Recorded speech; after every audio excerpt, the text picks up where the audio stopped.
विद्यार्थी नमस्कार, मैं इनके यादव अपने ऑनलाइन प्लेटफॉर्म इनके एग्जाम पास पर आप सभी विद्यार्थियों का हार्दिक स्वागत और अभिनंदन करता हूं। साथियों, आज ज्वार और भाटा जो एक मेजर टॉपिक है टाइड एंड एब ज्योग्राफी का, और उसी संदर्भ में हम लोग आज एक एमसीक्यू टेस्ट सीरीज लेकर आए हैं जो परीक्षा उपयोगी सिद्ध होगी। और बिना वक्त गवाए सीधे अपने टेस्ट सीरीज इस कार्यक्रम के पहले क्वेश्चन की ओर अग्रसर हो रहे हैं। साथियों, ये टेस्ट सीरीज मुख्यतः है, ज्यादातर ऐसा होता है कि ज्वार और भाटा एक कॉमन टॉपिक है जो मेजरली जनरल सभी प्रतियोगिता परीक्षाओं के अंदर आता है। ठीक है, तो सीधा चलते हैं अपने पहले क्वेश्चन की ओर। आज ये हमारा टेस्ट सीरीज का 6 नंबर क्रमांक है। ठीक है, चलिए यहां पर आपके स्क्रीन पर पहला क्वेश्चन आ रहा है। बहुत अच्छा प्रश्न है। नंबर 1, पृथ्वी के चंद्र विमुखी भाग में ज्वार उत्पन्न होने का कारण क्या है? देखिए, एक होता है मुखी, एक होता है विमुखी, यानी विपरीत भाग पर। अगर मान लीजिए ये हमारी पृथ्वी है, ये हमारी अर्थ है, और अर्थ के ऊपर यहां ये मून है। आप सब जानते हैं कि मून जो होता है वो अर्थ के क्या करता है, चारों तरफ परिक्रमण करता है। ठीक है, परिक्रमण करता है। जब परिक्रमा के दौरान तो जो ये सामने वाला भाग है इसके चंद्रमा के यहां पर जो ज्वार आएगा, ये देखिए आप, तो ये साथियों ये होता है प्रत्यक्ष ज्वार। यहां पर आने वाला ज्वार कहलाता है प्रत्यक्ष ज्वार। और उसका सीधा जो रीजन होता है वह जब इस तरीके का ये ज्वार आएगा, आप देखिए यहां पर एक विपरीत स्थिति में एक ज्वार वाला जो ये पॉइंट है, ये वाला पॉइंट है, और एक ज्वार वाला जो ये वाला पॉइंट है, तो यहां जो प्रत्यक्ष ज्वार है जिसे हम एक तरीके से दीर्घ ज्वार की स्थिति में कह रहे हैं, तो प्रत्येक ज्वार आने का मुख्य कारण होगा वो है गुरुत्वाकर्षण बल। और गुरुत्वाकर्षण बल किसका? यहां पर मून का सीधे तौर पर रेस्पॉन्सिबल है। लेकिन वो कह रहा है कि चंद्र विमुखी यानी चंद्र के विपरीत यहां जो ये पॉइंट है, यहां पर ज्वार आने का प्रमुख कारण ये जो ज्वार है साथियों वो अप्रत्यक्ष ज्वार कहलाता है। क्या कहलाता है?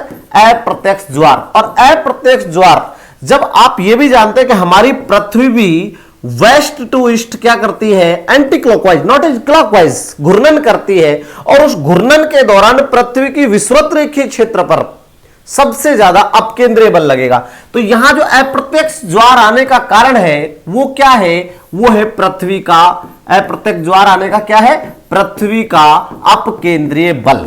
तो वो सीधे तौर पर रेस्पॉन्सिबल होता है। अपकेंद्रीय बल ठीक विपरीत स्थिति में काम करता है। तो साथियों यहां पर अगर हम देखेंगे तो सीधे यहां पर एक बहुत महत्वपूर्ण बात जो यहां पर सूर्य के आकर्षण बल की बहुलता, चंद्रमा के आकर्षण बल की बहुलता, तो ये तो प्रत्यक्ष ज्वार के लिए रेस्पॉन्सिबल है। अपकेंद्रीय बल की बहुलता, चंद्रमा और सूर्य की बहुलता, ये नहीं होगा क्योंकि ये सीधे तौर इसका राइट आंसर हो जाएगा अपकेंद्रीय बल की बहुलता। एक बात हमेशा ध्यान रखिए, अपकेंद्रीय बल सर्वाधिक कहां लगता है? तो बेसिकली मैं कहता हूं कि विषुवत रेखीय क्षेत्र में, क्योंकि पृथ्वी की घूर्णन की सबसे ज्यादा गति कहां पर होती है? विषुवत रेखा पर होती है। इसलिए सर्वाधिक अपकेंद्रीय बल भी कहां लगेगा? विषुवत रेखीय क्षेत्र में। ठीक है, तो साथियों सीधे स्क्रीनशॉट ले लीजिए, आगे बढ़ रहे हैं। क्वेश्चन नंबर 2 आपके स्क्रीन पर आ रहा है। क्वेश्चन नंबर 2 देखिए, बहुत अच्छा क्वेश्चन है। ज्वारों की उत्पत्ति के लिए उत्तरदायी कारक है ज्वारों की उत्पत्ति। लेकिन मैं कई बार ये बहुत बच्चे ऐसा समझते आए हैं कि देखिए मान लीजिए वाटर है, ये यहां पर ये सागर है, कोई सागर या फिर समुद्र कह सकता हूं, और ये तट है, और इस सागर ये जल का तट की ओर आना यानी तट की ओर उठाव होना, ये तो बेसिकली बात सही है कि दिन में 2 बार जल ऊपर की ओर जाएगा, और 2 यानी उच्च स्थिति को उच्च ज्वार, और जो नीचे भाटा आता है वो निम्न ज्वार की स्थिति होती है। तो जब जल तट की ओर खिंचाव जो होता है वह स्थिति कहलाती है ज्वार। क्या कहलाती है? ज्वार कहलाती है। ध्यान रखिएगा, ये बहुत कम लोग जान पाते हैं। कई लोग ये समझते हैं जल का ऊपर उठना ज्वार होता है, ऐसा नहीं। तट की ओर खिंचाव जल का, ये बात ठीक है कि जल ज्वार में जल ऊपर की ओर उठता है, लेकिन ऊपर की ओर ऐसा नहीं कि वो उछल कर जल वापस। कहने का मतलब मेरा साफ है, ज्वार का जो बड़ा रीजन है वो तट की ओर जल का खींचना होता है। ये बहुत बेसिकली क्लियर हो जाना चाहिए। अब वो कह रहा है कि ज्वारों की उत्पत्ति के लिए उत्तरदायी कारक पृथ्वी, चंद्रमा और सूर्य का गुरुत्वाकर्षण बल। साथियों यहां पर यह बात फैक्ट है कि चंद्रमा और सूर्य का गुरुत्वाकर्षण बल काम करता है, लेकिन पृथ्वी का गुरुत्वाकर्षण बल नहीं। पृथ्वी का कौन सा? अपकेंद्रीय बल। तो ये देखिए, पृथ्वी का अपकेंद्रीय बल, चंद्रमा व सूर्य का गुरुत्वाकर्षण बल सीधे तौर पर रेस्पॉन्सिबल है। तो इसका राइट आंसर ये हो जाएगा, कौन सा हो जाएगा? बी नंबर क्वेश्चन जो है वो रेस्पॉन्सिबल हो जाएगा। अच्छा, एक चीज और ध्यान रखिएगा, जब वो सर्वाधिक भी पूछे आपसे कि सूर्य और चंद्रमा में किसका गुरुत्वाकर्षण बल, तो साथियों पृथ्वी के ऊपर सर्वाधिक गुरुत्वाकर्षण बल चंद्रमा का होता है। चलिए, तो इसका ये 2 नंबर जो ऑप्शन है वो सीधे तौर पर क्या हो जाएगा, राइट हो जाएगा।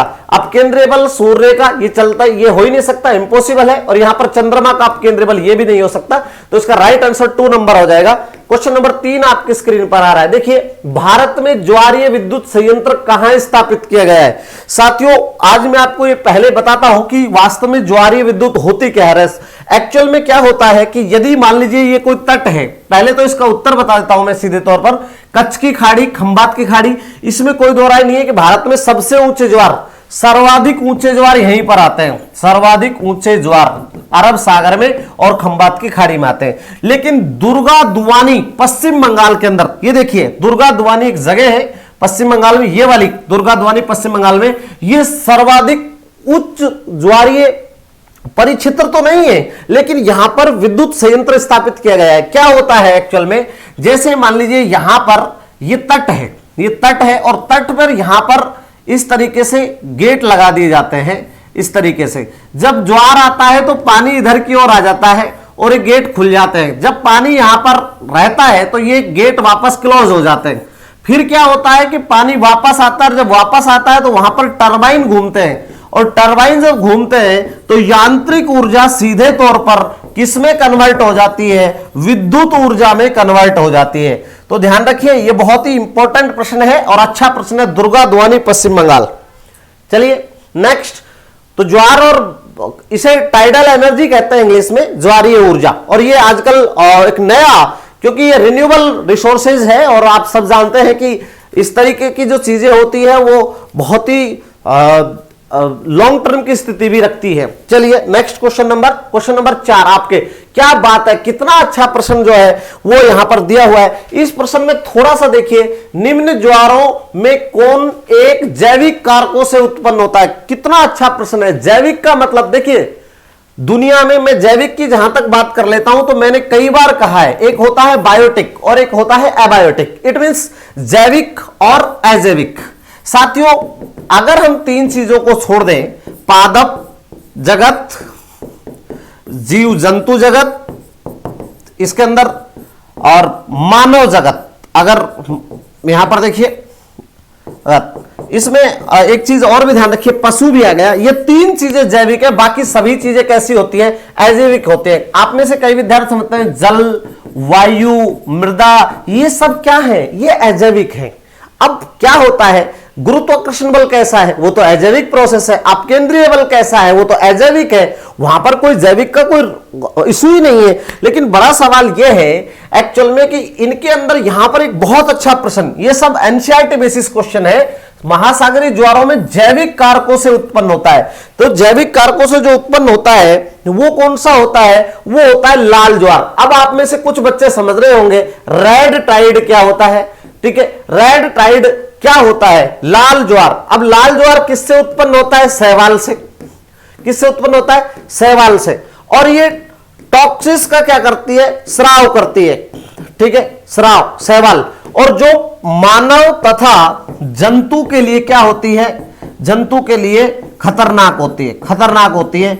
एक्चुअल में क्या होता है कि इससे लाल रंग का जो स्थिति है, शैवाल के प्रसार के कारण यहां पर टॉक्सिन की जब मात्रा बढ़ जाती है तो जल के अंदर क्या है, जल ऊपर की ओर उठता है। तो ये एक अलग तरीके का ज्वार है, लाल ज्वार जिसे हम कहते हैं, रेड टाइड जो होता है, ये बहुत ही इंपॉर्टेंट है परीक्षा के लिहाज से भी। चलिए ठीक है, तो ये इसका राइट आंसर हो जाएगा रेड टाइड। किससे उत्पन्न होता है, शैवाल से उत्पन्न होता है। और ये वही होता है जहां पर देखिए टेम्परेचर जल का ज्यादा हो जाता है, टेम्परेचर जल का ज्यादा होगा तो उसका जो स्तर है वो भी ऊंचा हो जाएगा। उन्हीं क्षेत्रों में होता है, लवणता की मात्रा इस क्षेत्र में कम होती है। चलिए नेक्स्ट क्वेश्चन आपकी स्क्रीन पर, क्वेश्चन नंबर 5, क्या बात है, मिश्रित ज्वार भाटा कहते हैं। देखिए मिश्रित ज्वार भाटा का जहां तक सवाल है तो ऑप्शन देख लेते हैं, दैनिक और अर्धदैनिक ज्वार के मिश्रित वैकल्पिक क्रम को। दूसरा ऑप्शन देखिए, वृहद और लघु ज्वार भाटा के औसत को।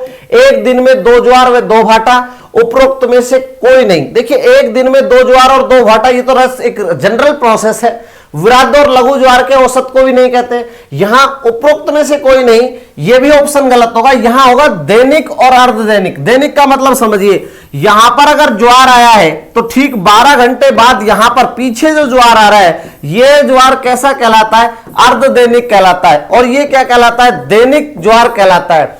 कि मिश्रित वैकल्पिक क्रम को, एक्चुअल में क्या होता है कि जो यहां ज्वार आता है और यहां ज्वार आता है, दैनिक और अर्धदैनिक ज्वार जो होता है, उनके मिश्रित वैकल्पिक क्रम को क्या कहते हैं? क्या कहते हैं? यहां पर सीधे तौर पर मिश्रित ज्वार कहते हैं। तो ये ऑप्शन क्या हो जाएगा? सही हो जाएगा, option number A. Next question देखिए, क्वेश्चन नंबर 6। क्या बात है, ज्वार की उत्पत्ति का प्रगतिशील सिद्धांत प्रतिपादित किया था। अब यहां पर आपको बताना है कि क्या आएगा इसका उत्तर सीधे तौर पर। यहां आपको बिल्कुल एक बहुत ही अच्छा प्रश्न दिया है। यहां पर न्यूटन ने तो गुरुत्वाकर्षण बल का सिद्धांत दिया, आप सबको पता भी है। 1687 के अंदर यहां पर तो सर न्यूटन आइजैक जो थे, उन्होंने यह सिद्धांत दिया था। तो ये इसके बाद हेल ने, हैरिस ने, डेविस ने, तो यहां इसका उत्तर हो जाएगा हेल। एक्चुअल में हेल है यहां पर, ठीक है। तो ये जो राइट आंसर क्या हो जाएगा यहां पर सीधे तौर पर बी जो ऑप्शन होगा वो क्या हो जाएगा? ये सही हो जाएगा, ठीक है। यहां पर हैवेल है, जो यहां पर हेल लिखा हुआ है, हैवेल लिख देता हूं मैं सीधे तौर पर, ये टाइपिंग मिस्टेक है। तो इसका राइट आंसर ये हो जाएगा प्रगतिशील तरंग सिद्धांत। नेक्स्ट क्वेश्चन देखिए, यहां पर दूसरा 7 नंबर देखिए, निम्नांकित में से कौन सा सिद्धांत महासागरीय ज्वार से संबंधित नहीं है। अब आपको यह प्रश्न बताना है, नहीं है तो यहां पर देखिए संतुलन सिद्धांत, भू संतुलन सिद्धांत, प्रगामी तरंग सिद्धांत और स्थैतिक। अभी हमने कहा था थोड़ी देर पहले, प्रगामी तरंग सिद्धांत भी है, स्थैतिक भी है, संतुलन बैलेंस। यहां पर भू का मतलब पृथ्वी संतुलन सिद्धांत जो है वो किससे संबंधित है? वो पृथ्वी से संबंधित, वो ज्वार और भाटे से संबंधित नहीं है। तो इसका राइट आंसर क्या हो जाएगा? बी नंबर सीधे तौर पर इसका राइट आंसर हो जाएगा। चलिए नेक्स्ट क्वेश्चन देख लेते हैं। यहां पर क्वेश्चन नंबर 8 आपका देखिए, निम्नांकित में से कौन सी संकल्पना ज्वार की उत्पत्ति से संबंधित है? क्या बात है, देखिए ध्रुवीय वाताग्र। वाताग्र क्या होता है? गर्म और ठंडी पवनों के बीच का वह संक्रमण क्षेत्र, जहां ये कह सकते हैं कि उनके बीच में जो सीमा होती है वो कहलाती है वाताग्र। और वाताग्र मुख्यतः है किस क्षेत्र के? ध्रुवीय क्षेत्र में ज्यादा बनते हैं, 60 से 65 डिग्री अक्षांशों के ऊपर वाताग्र बनते हैं। तो उसका ज्वार भाटा से कोई संबंध नहीं है। रेडियो सक्रियता, रेडियो धर्मी, ठीक है, ये इससे भी कोई संबंध नहीं है। तरंग का भी कोई संबंध नहीं है। सीधे तौर पर इसका हो जाएगा प्रगामी संकल्पना जो है वो किससे संबंधित है? वो ज्वार और भाटे से संबंधित है, ठीक है। तो ये इसका राइट आंसर। नेक्स्ट क्वेश्चन देखिए, क्वेश्चन नंबर नेक्स्ट आपकी स्क्रीन पर 9 नंबर आ रहा है। क्या बात है, ज्वार भाटा की उत्पत्ति से संबंधित प्रगामी तरंग सिद्धांत किसने प्रस्तुत किया? तो देखिए अभी आ गया ना, ये अभी हम कह भी रहे थे आपसे, प्रगामी तरंग सिद्धांत किसने प्रतिपादित किया। तो यहां पर अभी थोड़ी देर पहले ही मैंने आपको बताया था प्रगामी तरंग सिद्धांत के बारे में। तो विलियम वेल जो है वो इसके लिए, ये सीधे तौर पर इनका नाम एक्चुअल में विलियम वेल है। तो ये इसका राइट आंसर हो जाएगा सी नंबर, ठीक है। सीधे तौर पर जीबीएरी नहीं आएगा, नेहर सिद्धांत है इनका। तो न्यूटन आइजैक का तो कौन सा सिद्धांत है? गुरुत्वाकर्षण बल सिद्धांत है। सिद्धांत कब दिया इन्होंने? 1687 ईस्वी के अंदर। चलिए प्रतिपादन किया। नेक्स्ट क्वेश्चन नंबर आप देखिए, क्या बात है, कितना अच्छा प्रश्न है यहां पर, ठीक है। यहां पर देखिए निम्नांकित में से कौन सा सुमेलित नहीं है? तो सुमेलित एक्चुअल में यहां पर देखिए स्थिर तरंग सिद्धांत हैरिस ने दिया, बिल्कुल सही है। संतुलन सिद्धांत न्यूटन ने दिया, ठीक है, यह भी सही है।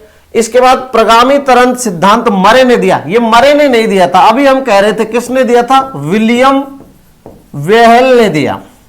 तो ये जो है ये गलत हो जाएगा। अब आप सोच रहे डार्विन, एक्चुअल में डार्विन समर्थित थे प्रगामी तरंग सिद्धांत के, तो ये इसका राइट आंसर हो जाएगा, ये सुमेलित नहीं है, ठीक है। तीसरा नंबर बहुत अच्छा प्रश्न है, ये कंफ्यूज करता है। और इसका राइट आंसर क्या हो जाएगा? 6 नंबर, प्रगामी तरंग सिद्धांत मरे, ये गलत है, ठीक है। इसकी जगह विलियम वेल आएगा। चलिए नेक्स्ट क्वेश्चन नंबर 11 आपके स्क्रीन पर आ रहा है। निम्नलिखित में से कौन सा सुमेलित नहीं है? यहां पर आपको बताना है कि कौन सा सुमेलित नहीं है, जल्दी से बताइए क्या आएगा। तो यहां पर देखिए संतुलन सिद्धांत न्यूटन आइजैक ने दिया, वही बात है, बिल्कुल सही है। बैलेंसिंग तो आइजैक साहब ने दिया, सर आइजैक ने। प्रगामी तरंग सिद्धांत, ये भी बिल्कुल सही है, तो ये भी सही है और ये भी सही। स्थावर तरंग सिद्धांत हैरिस ने दिया, तो ये भी सही है। गतिक सिद्धांत जीवी एरी ने दिया, ये गलत है, क्योंकि वो तो किसने दिया था, लाप्लास ने दिया था, ठीक है, गतिक सिद्धांत। तो यहां पर जो है ये वाला जो है ये क्या हो जाएगा, वहां पर सीधे तौर पर ये जो है इसका राइट आंसर हो जाएगा, जीवी एरी इसका गलत होगा, ठीक है। तो ये इसका ऑप्शन सीधे तौर पर गलत है, क्योंकि सुमेलित नहीं पूछा है। क्वेश्चन नंबर 12 आपके स्क्रीन पर आ रहा है। प्रगतिशील तरंग सिद्धांत एक सिद्धांत है, प्रगतिशील तरंग सिद्धांत। अभी हमने कहा था प्रगतिशील तरंग सिद्धांत ज्वार और भाटा की उत्पत्ति संबंधित, महासागरीय धाराओं की उत्पत्ति, भूकंप और पेडिमेंट। तो यहां इसका राइट आंसर है, सीधा क्वेश्चन है, तो ज्वार और भाटा की उत्पत्ति से संबंधित है प्रगतिशील तरंग सिद्धांत। ठीक है विद्यार्थियों, नेक्स्ट क्वेश्चन नंबर 13 की ओर चल रहे हैं। क्वेश्चन नंबर 13 आपके स्क्रीन पर आ रहा है। निम्न में से कौन सा कारक युग्म पृथ्वी के महासागरीय तल पर दो प्रत्यक्ष ज्वारों के मध्य 52 मिनट विलंब हेतु उत्तरदायी है? देखिए, मैं दो चीजें आपको बहुत क्लियर कर देता हूं। बहुत से विद्यार्थी कंफ्यूज में रहते हैं कि सर 52 मिनट, 13 मिनट और 26 मिनट का क्या सिस्टम है। तो मैं आपको बहुत क्लियरली कह रहा हूं कि देखिए, एक यहां पर आपको ध्यान में रखना है, ये ज्वार है और यहां जो ज्वार आया है वो ज्वार प्रत्यक्ष के कारण आया, प्रत्यक्ष। ठीक पीछे जो ज्वार आया वह अपकेंद्रीय बल के कारण आया, इसलिए वह अप्रत्यक्ष ज्वार है।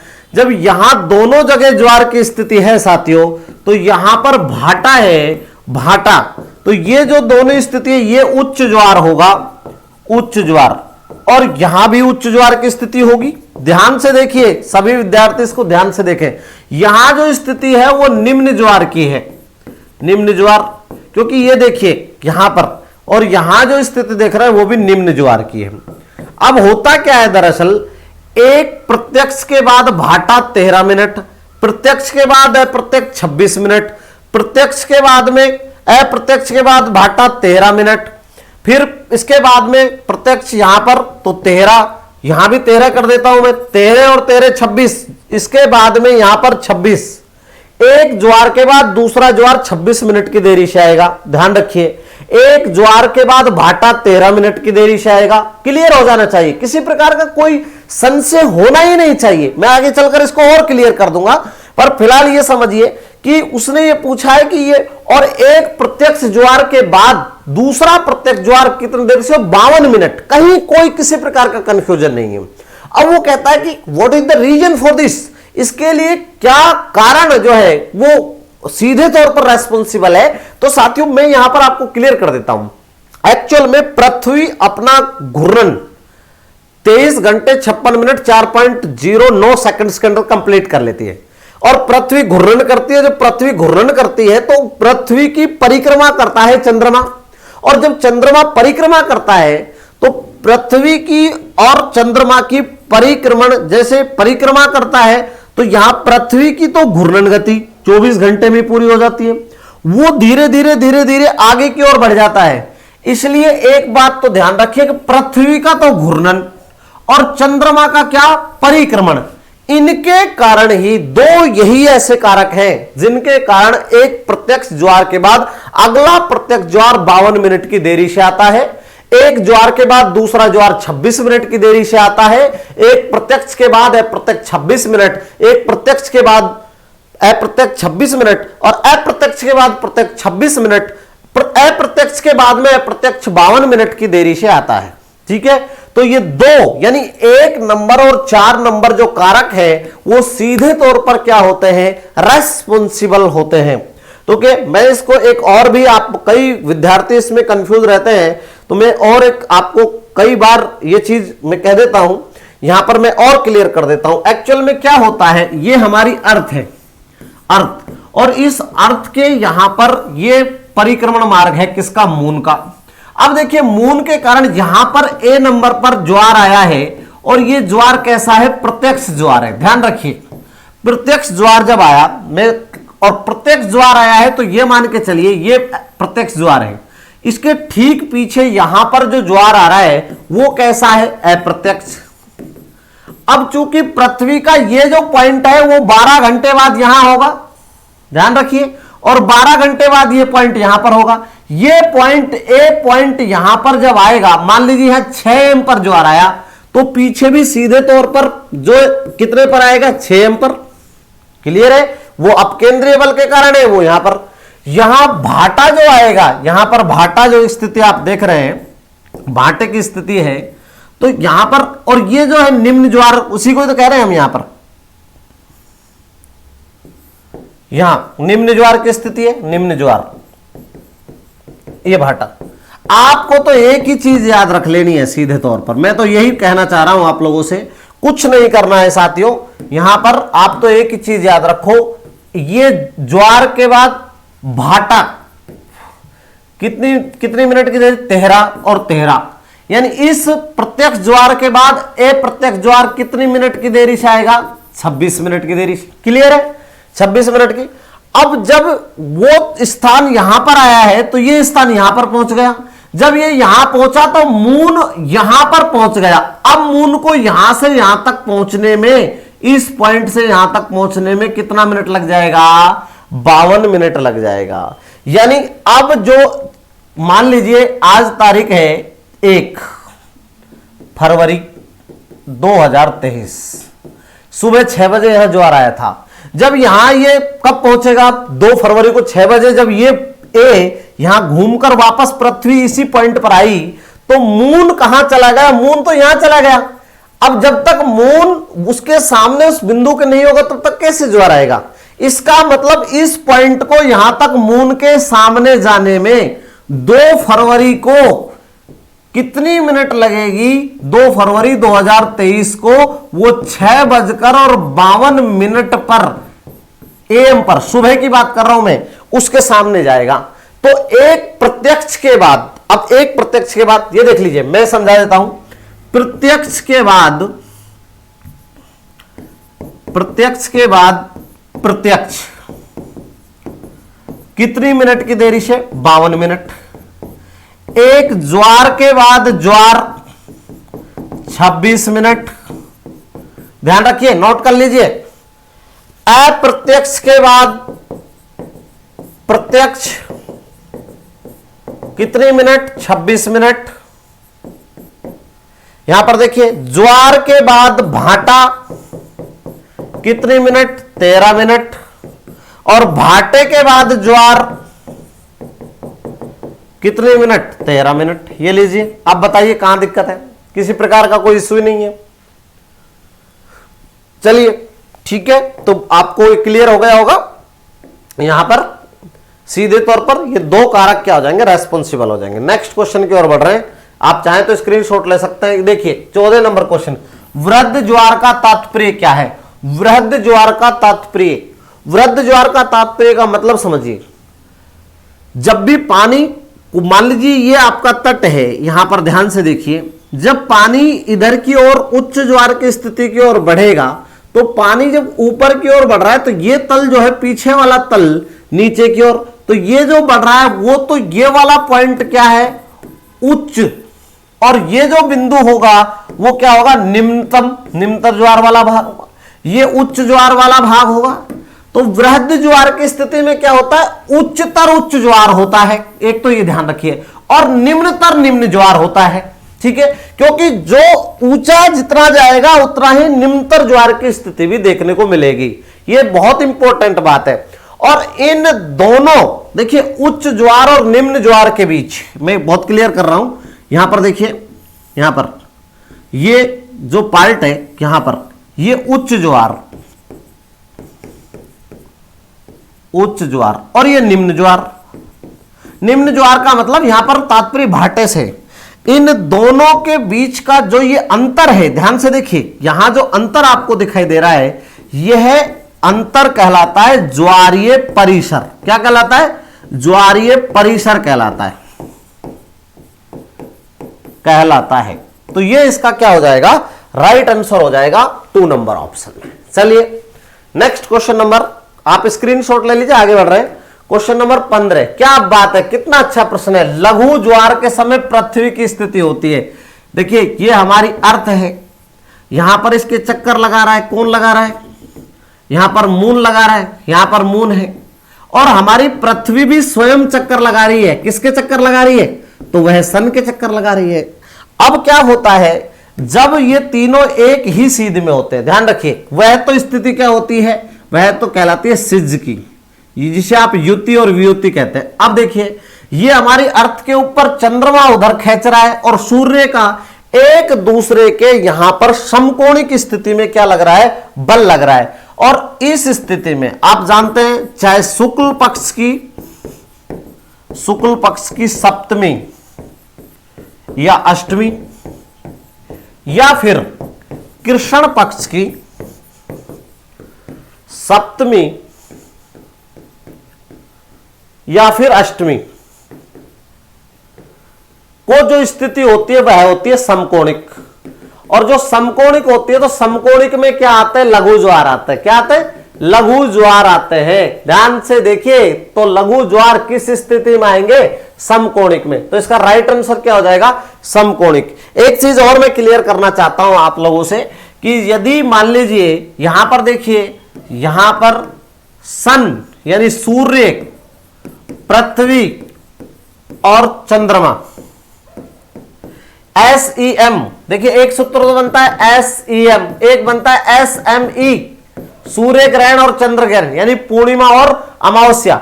जब ये तीनों एक दिशा पर होते हैं तो वह स्थिति कहलाती है, क्या कहलाती है, सिज्जगी। क्या कहलाती है, सिज्जगी। और सिज्जगी कब होगी, पूर्णिमा और अमावस्या को। साथियों इन्हें कहते हैं युति ऑब्लिक वियुति। ठीक है, तो ये अच्छा प्रश्न है और मुझे उम्मीद भी है कि ये प्रश्न परीक्षा में निश्चित रूप से आएगा, सिज्जगी, युति और वियुति वाला। ठीक है, क्योंकि इसी के अंदर दीर्घ ज्वार आते हैं, समकोणिक स्थिति में लघु ज्वार आते हैं, और सिज्जगी की स्थिति में क्या आते हैं, दीर्घ ज्वार आते हैं। चलिए ये क्वेश्चन बहुत अच्छा है साथियों, परीक्षा के दृष्टिकोण से भी। नेक्स्ट क्वेश्चन आपके स्क्रीन पर, क्या बात है, कितना अच्छा प्रश्न, यहां बहुत क्लियर कर रहा है ये बात। यहां पर देखिए आप, सूची फर्स्ट को सूची 2 से क्या करना है, सुमेलित करना है और सही कूट का प्रयोग करना है। अब देख लेते हैं ऑप्शन, सूर्य, चंद्रमा और पृथ्वी समकोणिक पर। अभी हमने बताया जब समकोणिक होंगे तो क्या होगा, लघु ज्वार होगा। इसका मतलब ऑप्शन नंबर ये और ये तो बिल्कुल गलत ही है। अब इनमें से आपको चूज करना है। सूर्य, चंद्रमा और पृथ्वी सरल रेखा पर होंगे, जब सरल रेखा पर होंगे तो वह सिज्ज की, और वो स्थिति क्या कहलाएगी, वो स्थिति कहलाएगी वृहद ज्वार भाटा यानी दीर्घ ज्वार भाटा। बताइए अब इसमें क्या दिक्कत है। अब क्या होता है, इसका मतलब सीधे तौर पर यह भी ऑप्शन गलत है, तो ऑप्शन तो आपका ये सही होगा। ठीक है, 2, 1, 4, 3। अब देखिए तीसरा, चंद्रमा और पृथ्वी के समीप है।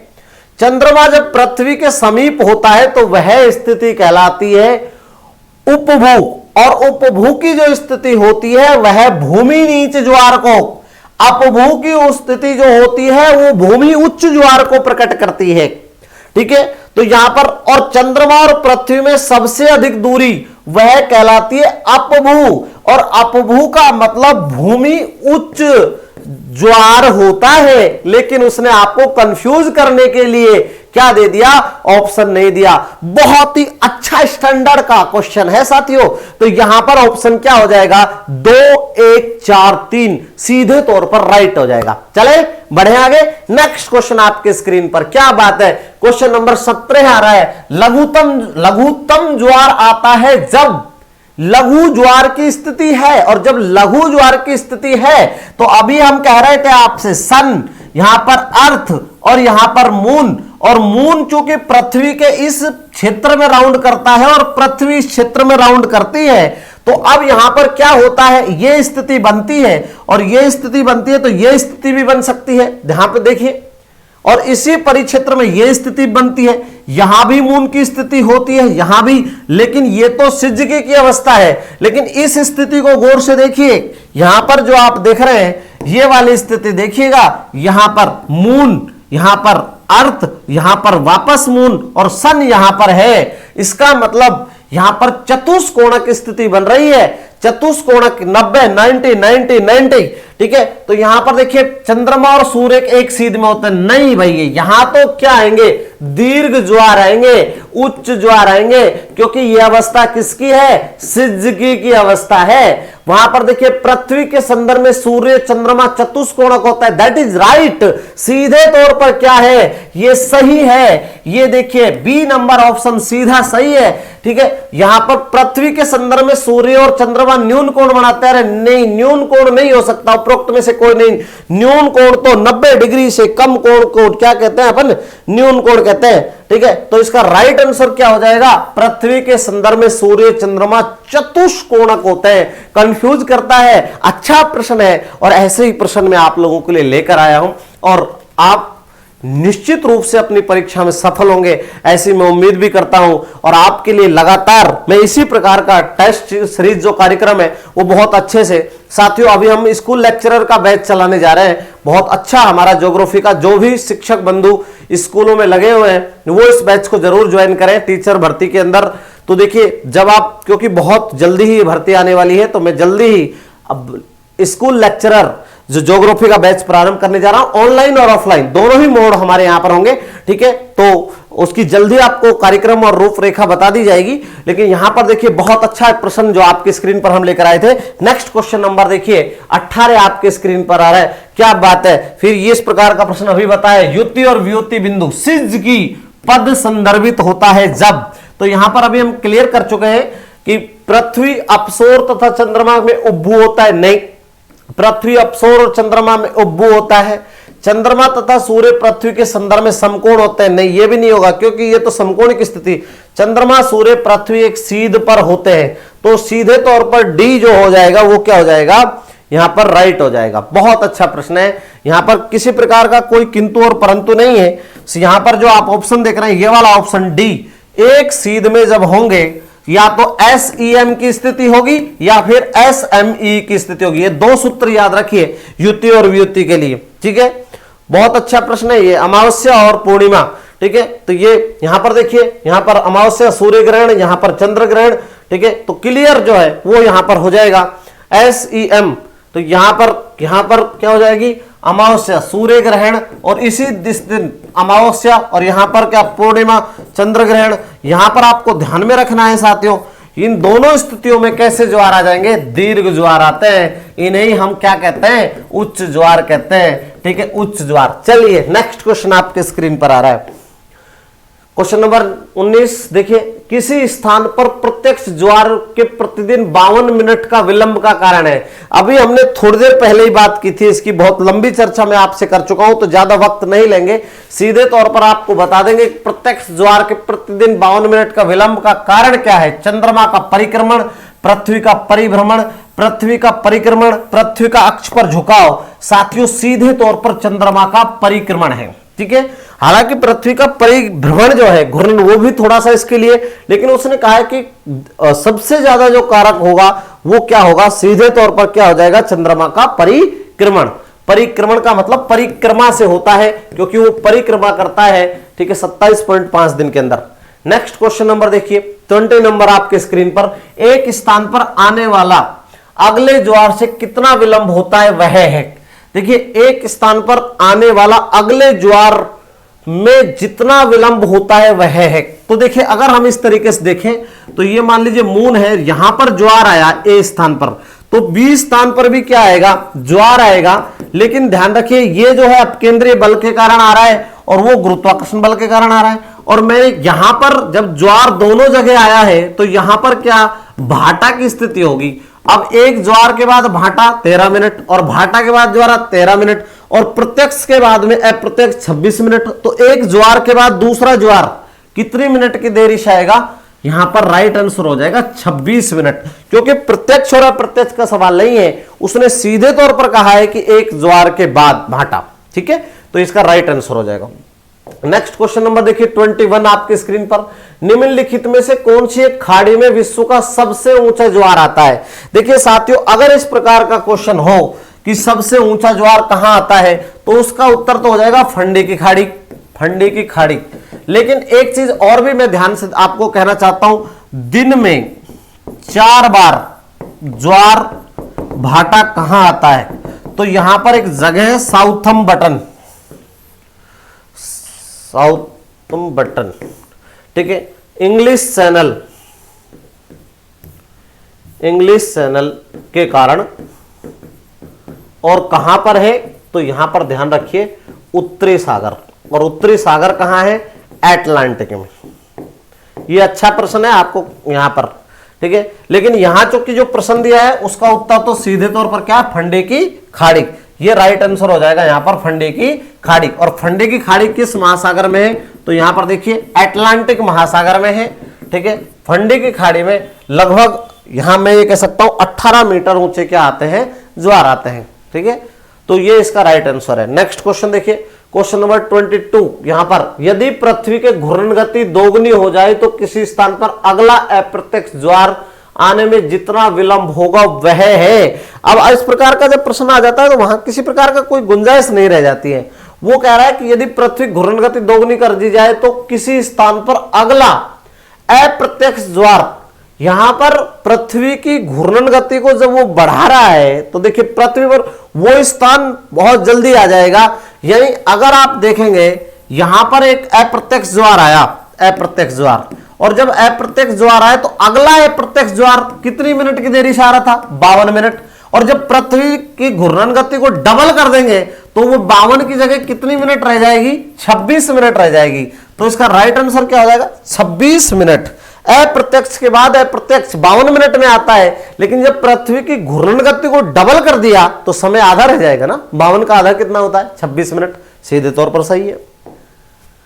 Question number 23। वृहद जलाशयों के जल पृष्ठ में नियमित दोलन निम्नलिखित में से किस एक के कारण बनते हैं? यहां पर आपको ये थोड़ा सा प्रश्न अलग तरीके का है, ठीक है। दोलन का मतलब होता है किसी जलीय क्षेत्र, दोलन का मतलब अनबैलेंसिंग है, एक जल का क्षेत्र ऊंचा और एक जल का क्षेत्र नीचा, ऊंचा और नीचा, इसे कहते हैं दोलन। अब देखिए वृहद जलाशयों में जल पृष्ठ में नियमित दोलन होता है। नियमित दोलन यानी जल का ऊपर उठना नीचे जाना, ऊपर उठना नीचे जाना। निम्नलिखित में से किसके कारण होता है? लैंग्वेज का फर्क है बस। वहां पर जब आप थोड़ा सा देखेंगे तो आपको बहुत क्लियर समझ में आएगा कि भाई वो कहना क्या चाह रहा है। तो चंद्रमा का गुरुत्वीय प्रभाव, सागर जल और उसकी ऊपरी हवाओं के तापमान में असमानता, पृथ्वी के घूर्णन, भूपृष्ठ जल में हवाओं का घर्षण।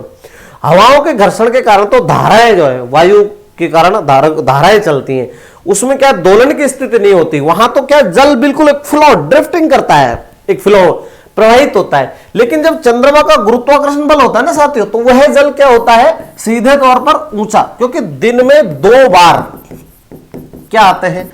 ज्वार, और 2 बार आते हैं भाटा, और यही कहलाता है क्या? ज्वार भाटा। तो यहां पर राइट आंसर क्या हो जाएगा? सीधा उत्तर हो जाएगा आपका चंद्रमा का गुरुत्वीय प्रभाव। चलिए क्वेश्चन नंबर 24 आपके स्क्रीन पर। निम्नलिखित में से कौन सा सभी ज्वारों का सर्वाधिक संचलन के लिए उत्तरदायी है? तो यहां पर बहुत अच्छा प्रश्न है। निम्नलिखित में कौन सा सभी ज्वारों में सर्वाधिक संचलन के लिए उत्तरदायी है? तो ज्वारों के संचलन के लिए सर्वाधिक उत्तरदायी, बार बार हम कहते हैं gravitational force mostly responsible for tide, ठीक है। तो यहां पर तो कोई सोचने की जरूरत ही नहीं है, गुरुत्वाकर्षण बल खिंचाव सीधे तौर पर राइट हो जाएगा, ठीक है। ले लीजिए स्क्रीनशॉट। आगे बढ़ रहे हैं साथियों, क्वेश्चन नंबर 25 आपके स्क्रीन पर आ रहा है। क्या बात है, यह है अपने आप में एक यूनिक प्रश्न है। जब यूनिक प्रश्न है तो इस प्रश्न को तो थोड़ा सा आपको देखना ही पड़ेगा, ठीक है। पृथ्वी की सतह से दूरी के संदर्भ में निम्नलिखित में से कौन प्रतिशत भूमि की उच्च अपेक्षा चंद्रमा की भूमि नीच के लिए सही है? ठीक है, यहां पर आपको थोड़ा सा इस प्रश्न पर ध्यान से देखिए। पहले तो आप इस बात को कहीं कोई किसी प्रकार से इनकार नहीं करना चाहिए कि यहां पर उपभू और अपभू के बारे में आपको पता होना चाहिए, भूमि नीच क्या होता है। देखिए एक चीज तो आपको बड़ा क्लियर समझा देता हूं मैं यहां पर कि ये देखिए, ये हमारा अर्थ है और अर्थ के हमारी परिक्रमा करता है, कौन करता है? चंद्रमा। अब चंद्रमा जब परिक्रमा करता है तो एक स्थिति में मून पृथ्वी के नजदीक होता है और एक स्थिति में मून पृथ्वी से सर्वाधिक दूरी पर होता है। और लगभग हम दूरी की बात कर लें तो कुछ किताबें 3 लाख और 52 लिख देती है, 3,56,000 क्या किलोमीटर। और कुछ किताबें यहां पर 4,07,000 किलोमीटर। तो जब चंद्रमा और पृथ्वी से सर्वाधिक दूरी पर होता है, ध्यान से देख लीजिएगा, तो वह स्थिति कहलाती है अपभू, और यहां जब स्थिति होती है तो वह कहलाती है उपभू। ठीक है, यानी अगर मैं इसको एक साफ शब्दों में आपको कहूं कि चंद्रमा और पृथ्वी के बीच की जो न्यूनतम दूरी होती है वह कहलाती है उपभू, और जो अधिकतम दूरी होती है वह कहलाती है अपभू।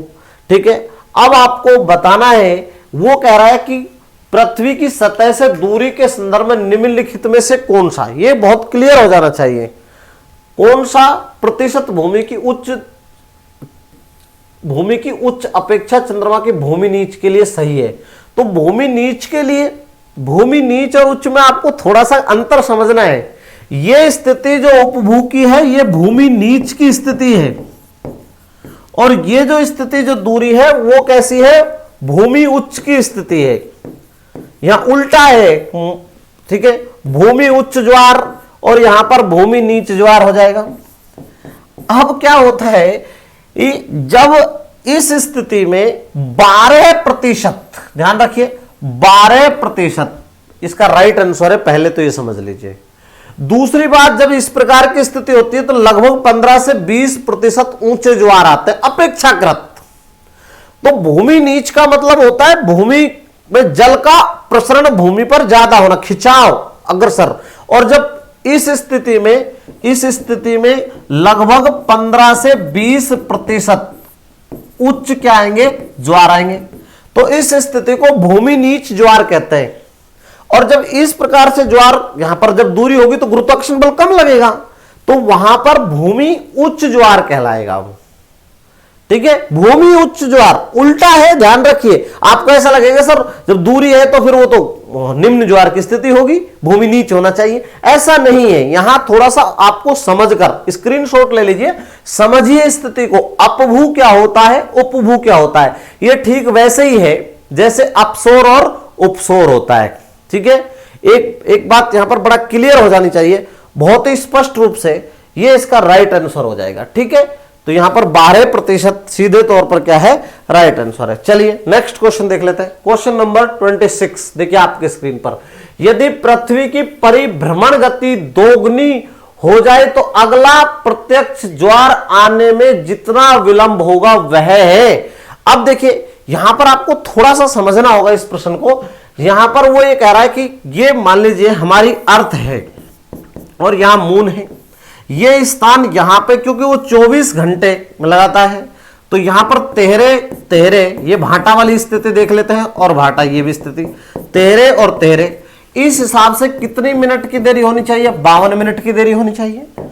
एक प्रत्यक्ष के बाद प्रत्यक्ष की बात कह रहा है, लेकिन वो कह रहा है कि अगला प्रत्यक्ष ज्वार, उच्च ज्वार आने में जितना विलंब होगा, यहां प्रत्यक्ष ज्वार आया है इस स्थान पर प्रत्यक्ष ज्वार, और इसके ठीक पीछे कैसा आया, अप्रत्यक्ष। लेकिन प्रत्यक्ष के बाद प्रत्यक्ष की बात कर रहा है, कितनी मिनट की देरी से आता है, 52 मिनट की देरी से आता है।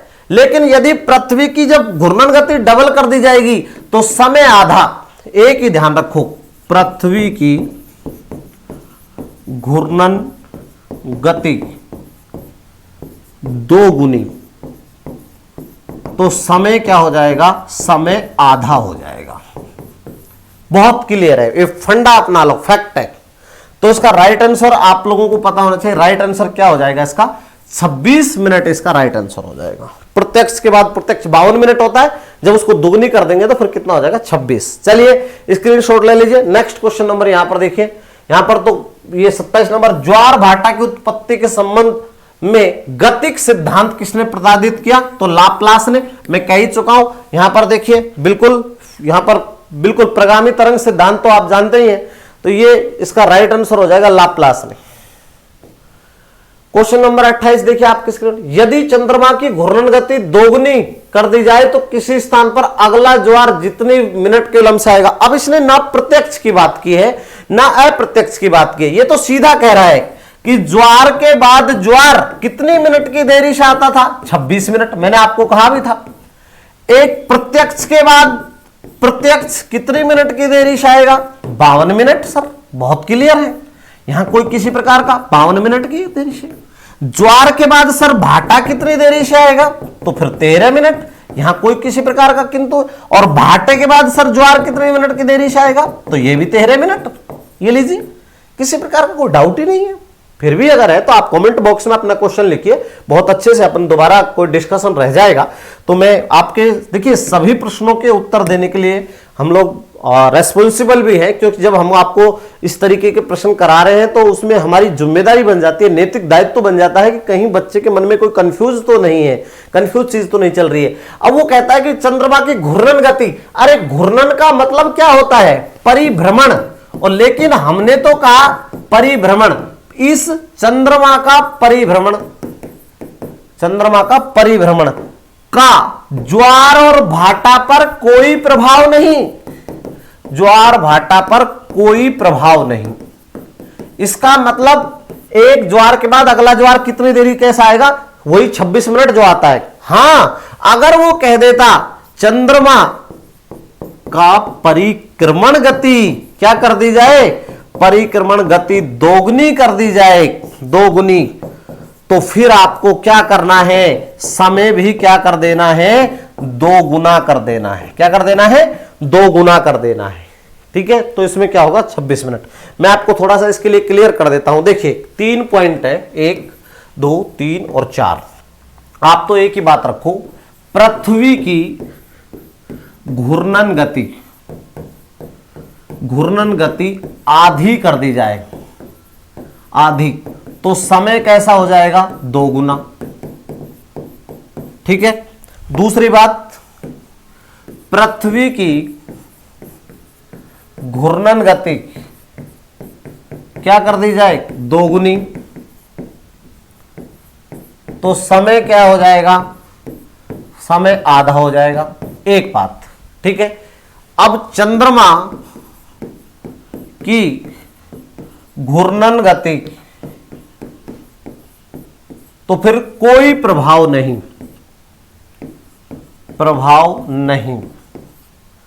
ठीक है, इसका कोई प्रभाव नहीं पड़ता है, कोई प्रभाव नहीं। किस पर? ज्वार भाटा पर। छोड़ दो। तो फिर चंद्रमा की परिक्रमण गति, गति कैसी कर दी जाए? 2 गुनी कर दी जाए, तो समय भी क्या हो जाएगा? 2 गुना, 2 गुना हो जाएगा। और 5वां पॉइंट है, चंद्रमा की परिक्रमण गति क्या कर दी जाए? आधी, तो फिर समय भी कैसा हो जाएगा? समय भी आधा हो जाएगा। ये पॉइंट अगर आप आते हैं तो आप नोट कर लीजिए, बहुत ही क्लियर कह रहा हूं मैं। ठीक है, बहुत स्पष्ट मैंने आपको ये बता दिया है। चलिए स्क्रीनशॉट ले लीजिए, बहुत अच्छा प्रश्न है साथियों, और कभी भी आपको कंफ्यूज नहीं होना है। एक चीज और ध्यान रखिएगा, एक चीज और भी है, मैं बता देता हूं कि सर्वाधिक ज्वार के लिए रेस्पॉन्सिबल, पहला सबसे ज्यादा ज्वार और भाटा के लिए रेस्पॉन्सिबल कौन है? चंद्रमा, चंद्रमा। दूसरे नंबर पर कौन है? सूर्य। और तीसरा है पृथ्वी का अपकेंद्रीय बल। ये 3 कारक जो होते हैं वो महत्वपूर्ण होते हैं। अब चंद्रमा का गुरुत्वाकर्षण बल सूर्य के गुरुत्वाकर्षण बल का कितना? 2.17 गुना। कितना होता है?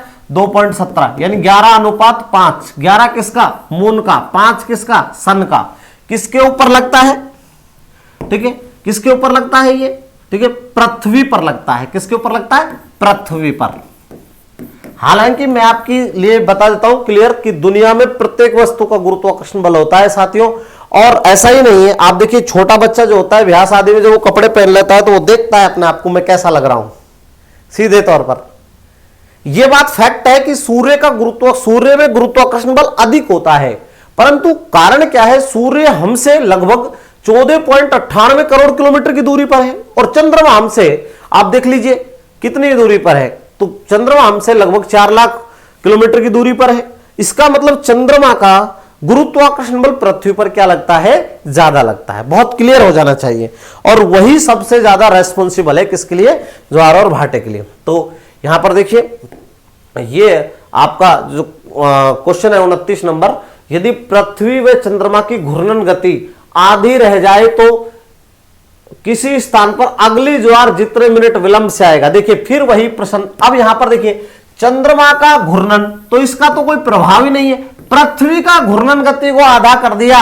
जब पृथ्वी की घूर्णन गति आधी कर दी, देखिए पृथ्वी की घूर्णन गति कैसी की है उसने, गति आधी कर दी है, तो फिर आपको ध्यान में रखना है समय कैसा लगेगा, 2 गुना लगेगा। तो एक ज्वार के बाद दूसरा ज्वार, ज्वार के बाद ज्वार कितनी देरी से आता था, 26 मिनट, ठीक है, यही तो था ना।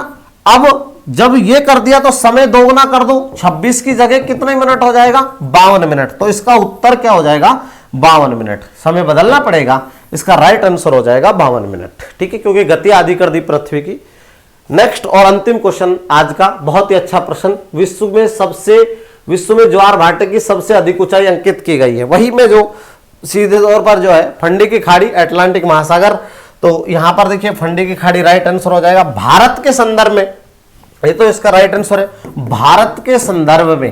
तो भारत के संदर्भ में आप देख लीजिएगा कहां पर, तो भारत के संदर्भ में सीधे तौर पर कहां सबसे ज्यादा ऊंचे आते हैं, खंबात की खाड़ी। और खंबात की खाड़ी कहां पर है, अरब सागर में है। तो यहां पर सबसे ज्यादा क्या आते हैं, उच्च स्थिति में क्या आते हैं, ज्वार आते हैं भारत के संदर्भ में। ठीक है साथियों, तो आज का ये कक्षा कार्यक्रम अगर हम आप लोगों को पसंद आया हो तो हमारे चैनल को सब्सक्राइब करें, शेयर करें और लाइक कर दें साथियों। अब हम आपसे लेते हैं विदा, मिलते हैं नेक्स्ट सीरीज के साथ में। सभी साथियों का बहुत बहुत धन्यवाद पुनः एक बार। और साथियों जय हिंद, जय भारत।